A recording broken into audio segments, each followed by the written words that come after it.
nagpanggap yung bakla para makachance siguro kay Jane. Nakakadiri, manyak. Wait, Jomer, nakascore ka ba kay Jane? Kwento-kwento naman dyan, oh.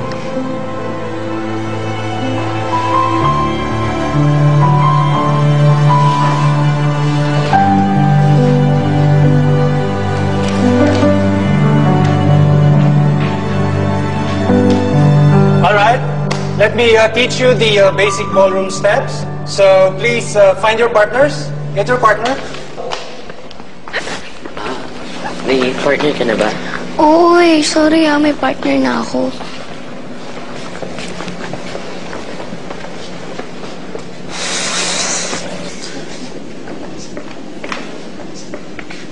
Alright, Jane. remember the steps I mentioned the last time I taught you. Be ready. Here we go. On my count. And 1, 2, 3. Maraming beses ko nang gustong sabihin sa'yo ang totoo, Jane. Pero naduwag ako.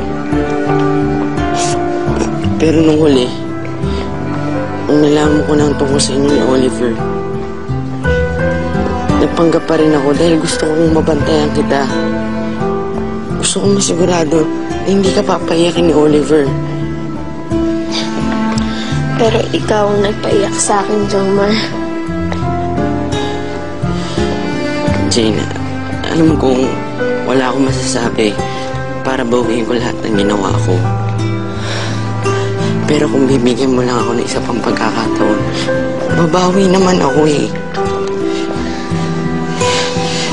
Hindi na dahil may motibo ako. Hindi dahil totoong mahal kita. At kaibigan kita. Hindi mo kasi naintindihan eh. Nagalit ako sa'yo dahil nagsinungaling ka sa akin, oo.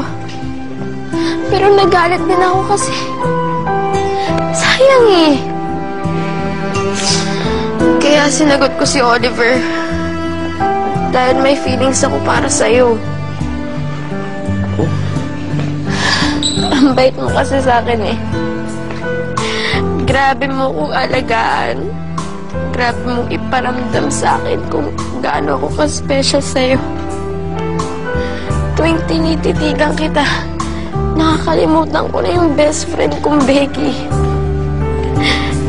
Pero natakot ako na baka mabaliwala lang yung mga nararamdaman ko. Kaya, entertain ko na si Oliver. Hindi ko naman alam na kaya pala ganun. Kasi sinasabi na pala ng puso ko sa akin na lalaki ka. Hindi kung ganun, bakit sayang? Kung talaga namang mahal mo ako, wala na ba talagang chance para mapatawad mo ako?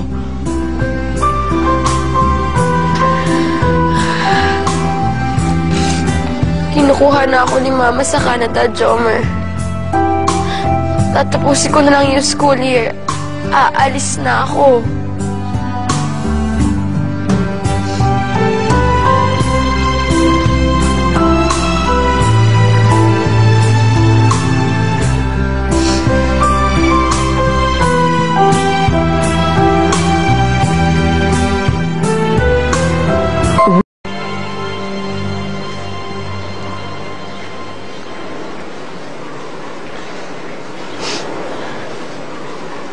Sana pala hindi na ako naduwag noon.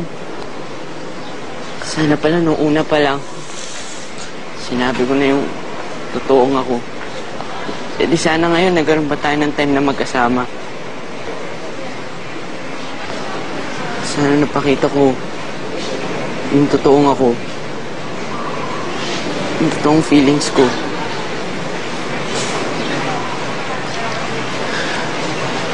Naging mag-best friends naman tayo, di ba? Okay na din yun.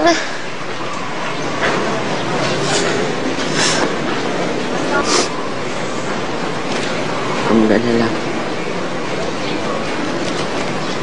Papabaunan kita ng mga masasayang alaala sa Canada.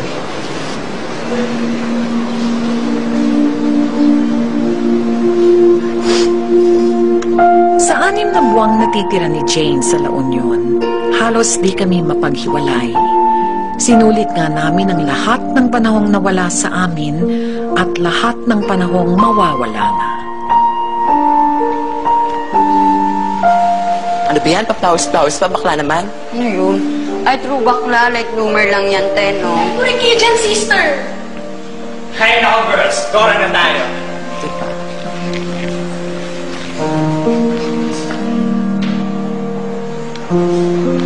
Oh, hindi pa lang tayo kahapon. Meron na naman. Siyempre.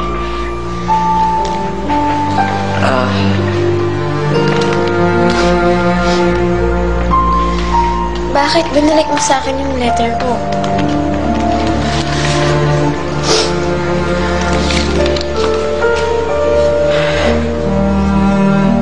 Sinabi mo dyan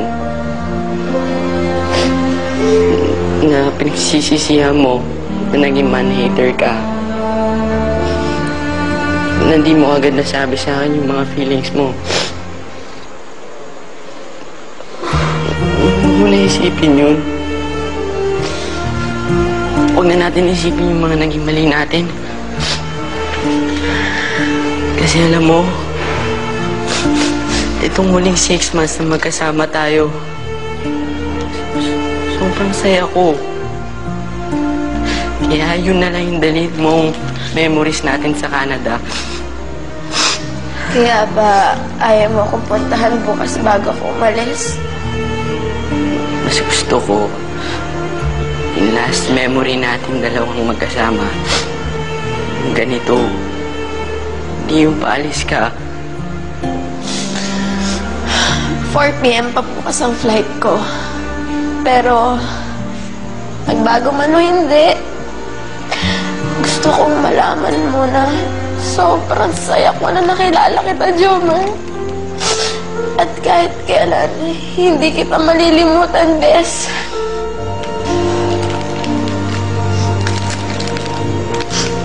Huwag mag-alala. Ikaw lang yung babae.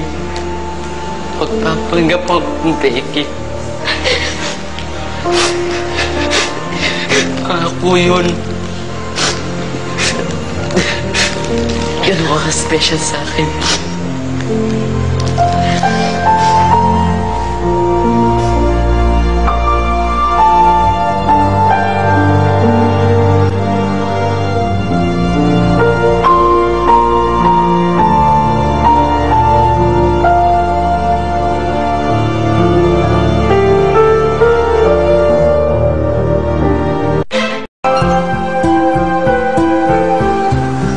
Dax, pakilagay mo na lang sa loob ng sasakyan to, ha?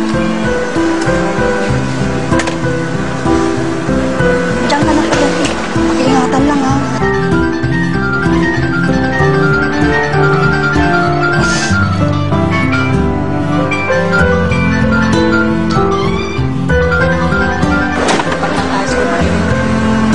Jane, dadating pa bang kaibigan mo? Baka malate na tayo. Halika na, pabayaan mo na lang siya. Jane!